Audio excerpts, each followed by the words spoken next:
84 kilo वजन और 38 inches मेरी बेली थी और रोजाना अपने आप को आईने में देखकर मैं सिर्फ एक ही चीज नोटिस करता था, वो था मेरा पेट। जब वेट स्केल पर अपना वेट चेक करता तो वेट थोड़ा थोड़ा ड्रॉप हो रहा था। 84 से 83, 82 पर आ चुका था। लेकिन जब दोबारा टेप से अपने बेली को नापता तो पेट मेरा उतने का उतना ही था। और एक टाइम ऐसा आया कि मुझे ऐसे लगने लगा कि मेरा बेली फैट कभी भी खत्म नहीं हो सकता। और फिर मैंने जल्दी रिजल्ट पाने के लिए एक ऐसी मिस्टेक की जिसने मेरी जर्नी को बहुत ज्यादा मुश्किल बना दिया। आज की वीडियो में मैं आपके साथ डिस्कस करूंगा आखिर वेट कम होने के बावजूद भी पेट कम क्यों नहीं होता। क्या बेली फैट वाकई बॉडी का सबसे जिद्दी फैट होता है, और जल्दी पेट कम करने के चक्कर में मैंने कौन सी ऐसी मिस्टेक की, और फिर मैंने ऐसा क्या किया जिससे मेरा लास्ट में पेट भी कम होने लग गया और सिर्फ 2 मंथ में 84 से 74 केजी पे मैं कैसे आया। आज इस वीडियो में मैं अपनी फैट लॉस की कंप्लीट जर्नी आप लोगों को सुनाऊंगा। मैंने कितनी स्ट्रगल की, कौन सी मिस्टेक्स की, और एक्चुअल में जो मेरा बेली फैट कम हुआ वो कैसे कम हुआ। स्टेप 1, आखिर वेट कम होने के बावजूद हमारा पेट क्यों कम नहीं होता। ये मेरी जर्नी का सबसे फ्रस्ट्रेटेड फेज था, क्योंकि रोजाना मैं स्केल पर वेट चेक करता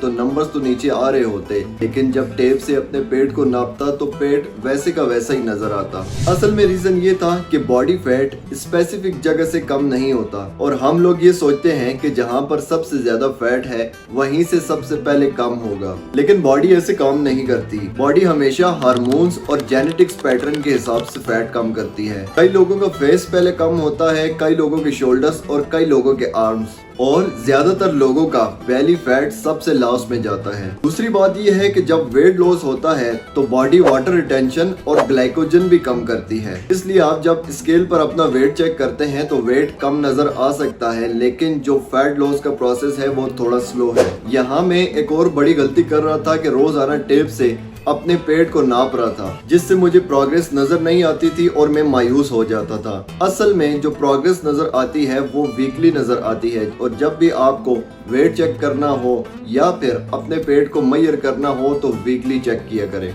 और इसलिए मुझे बाद में समझ आई कि प्रॉब्लम प्रोग्रेस नहीं थी बल्कि मेरी एक्सपेक्टेशंस थी। मैं चाहता था कि पेट मेरा सबसे पहले कम हो जाए, हालांकि बॉडी उसे लास्ट में बर्न करना चाह रही थी। इसलिए अगर तुम्हारा वेट कम हो रहा है और पेट नहीं कम हो रहा तो टेंशन मत लो। अगर कैलोरी डेफिसिट और कंसिस्टेंट हो तो पेट गारंटीड कम होगा, बस थोड़ा सब्र करना होगा। क्या बेली फैट वाकई बॉडी का सबसे जिद्दी फैट होता है? शॉर्ट आंसर है हाँ। बहुत लोगों के लिए बेली फैट सबसे जिद्दी होता है, और मेरे केस में भी ऐसे ही था।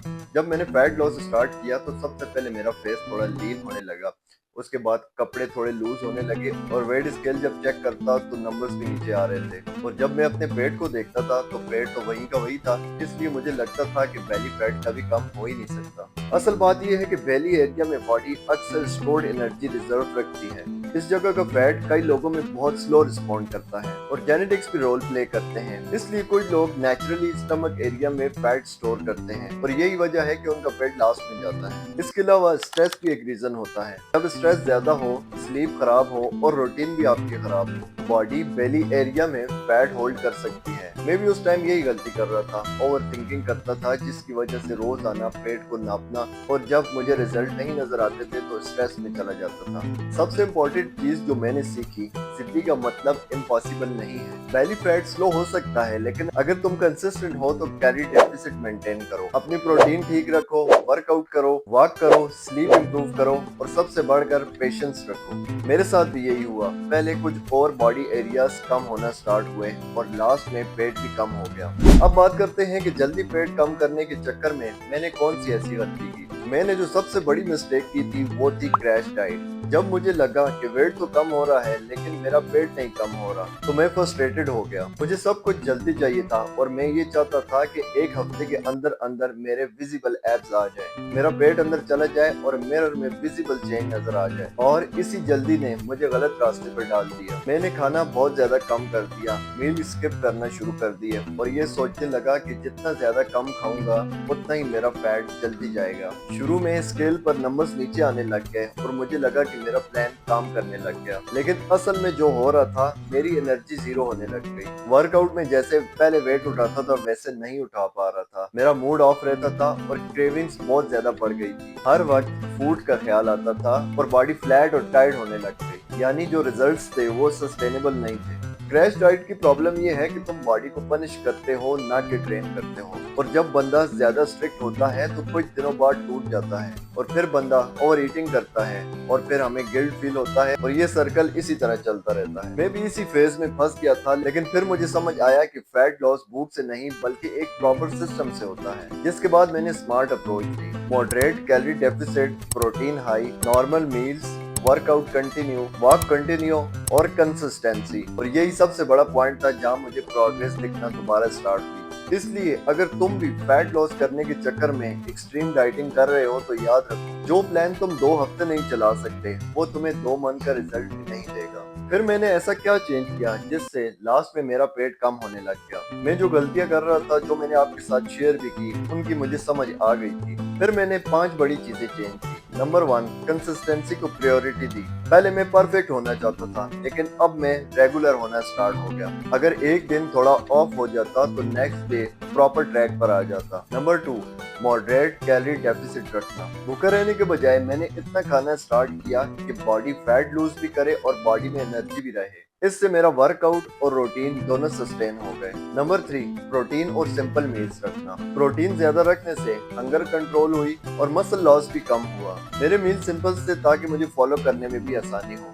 नंबर 4, डेली मूवमेंट कंटिन्यू रखी। वर्कआउट के साथ वॉकिंग भी कंटिन्यू रखी। कई लोग सिर्फ वर्कआउट करते हैं लेकिन बाकी दिन कोई मूवमेंट नहीं करते। मैं ओवरऑल एक्टिव रहना स्टार्ट हो गया। नंबर 5, जिससे मुझे स्ट्रेस होता था, ये सबसे अंडररेटेड चेंज था। रोजाना पेट नापना और मिरर चेक करना बंद कर दिया। वीकली प्रोग्रेस देखना स्टार्ट की, जिससे मेरा फोकस वापस आया और स्ट्रेस कम हो गया। फिर क्या हुआ, एक टाइम आया सडनली मुझे अपने कपड़े लूज लगने लगे। मिरर में मेरी वेस्ट लाइन बेटर लगने लगी और जब मैंने टेप से मेजरमेंट की तो वो भी नीचे आना स्टार्ट हो गई। यानी प्रोग्रेस तो पहले भी हो रही थी लेकिन विजिबल लेट होना स्टार्ट हुई। जब आप लोग बॉडी को टाइम देते हो तो बॉडी आपको रिजल्ट देना स्टार्ट करती है। सही अप्रोच होने की वजह से 84 केजी जो मेरा वेट था वो 74 केजी पर आ गया और 38 इंचेस जो मेरी वेस्ट थी वो 32 पर आ गई, सिर्फ और सिर्फ 2 मंथ्स में। फैट लॉस बहुत ज्यादा मुश्किल काम नहीं है, लेकिन सही नॉलेज होना लाजमी है। अगर आप लोग मेरा डाइट प्लान जानना चाहते हो जो मैंने इन 2 महीनों में किया तो मुझे कमेंट में आप लोग पूछ सकते हो आपका डाइट प्लान क्या है, तो मैं नेक्स्ट वीडियो उसी पर बना दूंगा। और वीडियो के रिलेटिव आपका कोई भी क्वेश्चन हो वो भी आप लोग पूछ सकते हैं। मेरे चैनल को सब्सक्राइब कर दें क्योंकि मैं आपके लिए हेल्थ के रिलेटिव, फैट लॉस के रिलेटिव बहुत सी अच्छी अच्छी वीडियोस लाने वाला हूँ।